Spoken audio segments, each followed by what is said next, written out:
ये video technical analysis पे based only for education purposes है। इसको किसी भी तरह से बाय सेल कॉल, रिकमेंडेशंस या इंटाइसमेंट नहीं समझना चाहिए। जो डेटा इसमें यूज़ किया जाता है वो क्लोजिंग प्राइसेस हैं of selective scripts against the dates जो आपको स्क्रीन पे दिखाई जाती हैं। टेक्निकल चार्ट्स इसमें मंथली, वीकली और डेली रिप्रेजेंटेशन की बेस पे यूज़ किए जाते हैं।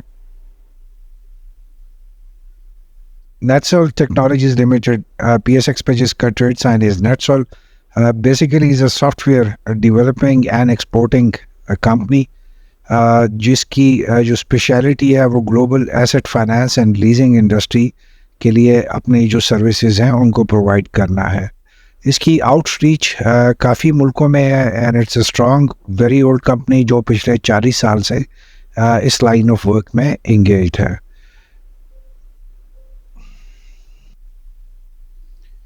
अगर हम इसकी बेसिक डेटा को देखते हैं तो इसने 24 सितंबर को 126 रुपये 3 पैसे पे closing the.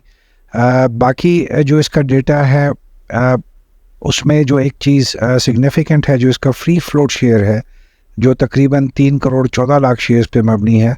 It's a small free float share जो कि इस कंपनी को थोड़ा सा वनरेबल कर देता है टू न्यूज़ एंड स्पेकुलेशन। अगर हम इसकी लास्ट पे आउट पे एक नज़र डालते हैं तो दे अनाउंस 30% डिविडेंड ऑन 30/6/24 को।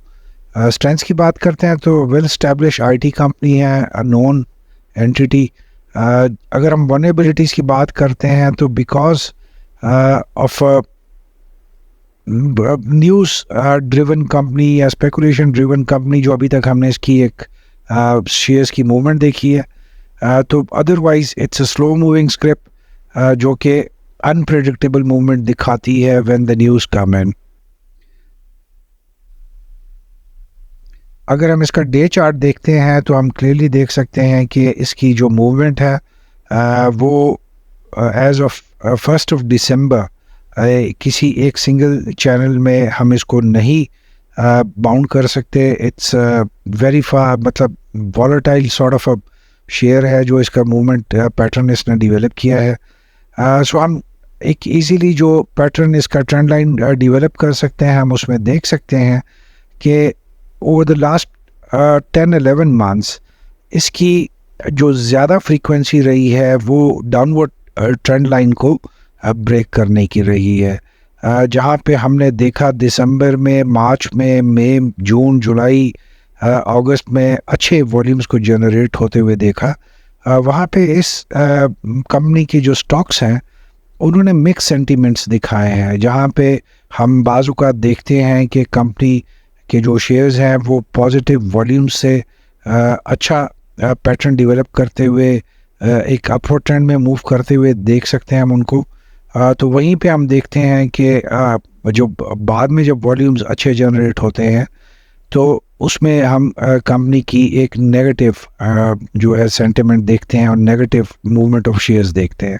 So this is an interesting combination for a company और इट्स अ क्लियर इंडिकेशन कि ये कंपनी ज़्यादा न्यूज़ बेस्ड अपने शेयर्स की मूवमेंट दिखाती है, which is sensitive thing is well, कि एक सॉलिड कंपनी के लिए जो एक इंटरेस्टिंग और एक स्ट्रॉन्ग फिनोमिना होता है वो उसकी शेयर्स की एक अच्छी चाल, मजबूत चाल और कंसिस्टेंट जो उसकी होती है, हम देखते हैं कि जो पैटर्न वो डेवलप करता है। सो जो इस कंपनी का हम देख रहे हैं वो उस तरीके से पैटर्न हमें पिछले 11 महीने में नज़र नहीं आ रहा। अगर हम इसको वीकली चार्ट पे देखते हैं तो वहाँ पे आपको और थोड़ी सी क्लैरिटी नज़र आ जाएगी कि जहाँ पे हमने देखा कि जब वॉल्यूम्स पॉजिटिव जनरेट हुए, जहाँ पे बाइंग आई, तो वहाँ पे हमने इसमें अपवर्ड ट्रेंड देखा। जहाँ पे हमने सेलिंग प्रेशर देखा तो वहाँ पे हमने इसको नीचे आते हुए देखा। बट अगर हम इसके स्पेशली जो जून ऑनवर्ड पीरियड आता है और ऑलमोस्ट जो सितंबर की बिगिनिंग तक आप देखते हैं तो वहाँ पे वॉल्यूम से जो इसकी शेयर मूवमेंट है वो मुताबिकत नहीं रखता।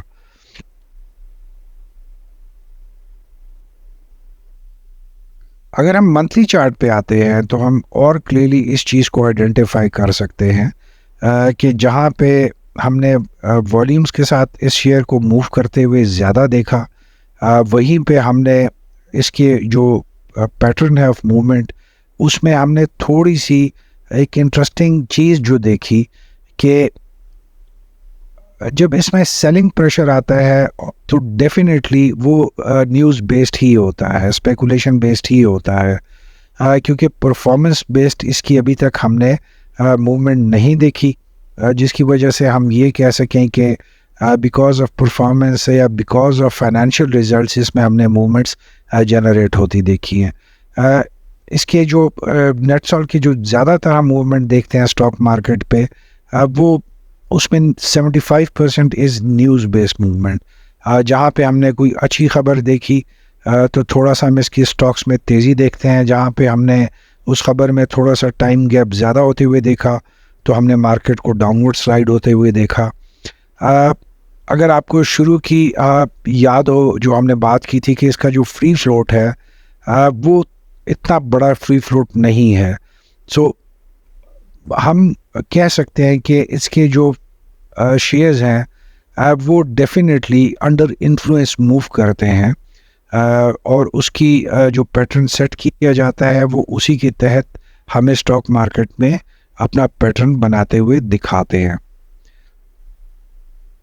अगर हम इसकी प्राइस वैल्यूएशन चार्ट पे देखते हैं जो क्लोजिंग प्राइस होती हैं, तो वहाँ पे आप क्लियरली देख सकते हैं जो हमने पिछले टेक्निकल चार्ट्स में भी चीज़ देखी थी कि इसकी प्राइस की जो मूवमेंट है वो कोई फिक्स पैटर्न में नहीं मूव कर रही। कहीं पे हम कंसोलिडेशन नहीं देख रहे, कहीं पे हम ठहराव नहीं देख रहे, कहीं पे भी हम करेक्शन नहीं देख रहे फॉर द लास्ट 11 मंथ्स। इसी तरह से अगर हम लास्ट 45 डेज़ को देखते हैं तो आपको एक इंतहा की तेज़ी नज़र आएगी, बट ज़्यादातर जो है वो इन द डाउनवर्ड ट्रेंड है।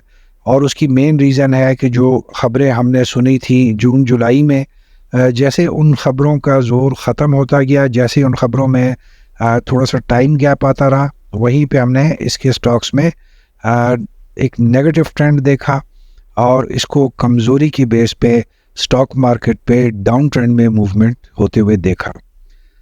अगर हम कंक्लूड करेंगे नेटसॉल के आज की वीडियो को, so it has a considerable outreach no doubt, जो हमने इसके इंट्रो में देखा। इसकी डाइवर्स एंड मार्केट्स हैं, serves as asset finance, leasing industry which spans various sectors as automotive, equipment leasing and consumer finance. So जो इसकी आउटरीच है वो बहुत डाइवर्स भी है। नेटसॉल जो है वो R&D में भी इन्वेस्ट करता है, बट उसका कहीं पे सॉलिड आउटकम किसी नई प्रोडक्ट या ग्लोबल इम्पैक्टिंग प्रोडक्ट की सूरत में हमने आज तक नहीं देखी। इसकी 2 सब्सिडरीज हैं जो नेटसॉल इनोवेशन प्राइवेट लिमिटेड के नाम से और नेटसॉल कनेक्ट प्राइवेट लिमिटेड के नाम से हैं, बट हमने इनकी भी कहीं पे activity in support of the parent company generate होते हुए ख़बरों की हद तक नहीं देखा। The launch of innovative products जो इसने लास्ट किया था, जो API फर्स्ट सॉल्यूशंस के नाम से था, जिसमें बहुत टाइम गुजर चुका है और जहाँ से हमने इसकी नई रेवेन्यू स्ट्रीम्स के बारे में भी सुना था और नए जो क्लाइंटेज है उसके बारे में भी हमने सुना था, उसके बारे में भी हमने मज़ीद कोई डेवलपमेंट्स नहीं सुनी या देखने में नहीं आई। So in general we can simply say that कि it's a very slow moving script, mostly news and speculation driven. As far as investment या एंट्री इज कंसर्न, तो small level पे you can definitely decide to go in for the shares of Netson, but unless and until कि again upward trend में आता है या इसके बारे में कोई again positive news आती है, इन prices में जो इस वक्त जो दिखा रहा है और जो downward trend में आ रही हैं, so it is not recommended कि इस वक्त Netson के shares में entry ली जाए। So this we come to the end of today's video about the Netson in our script analysis series. उम्मीद है आपको आज की वीडियो पसंद आई होगी। काइंडली अपनी रिकमेंडेशंस, अपनी सजेशंस के साथ और अपनी गाइडेंस के साथ हमें आगाह करते रहें, वो हमारे लिए बहुत इम्पोर्टेंट है, ताकि हम लोग अपनी वीडियोस को मज़ीद बेहतर से बेहतर बना सकें.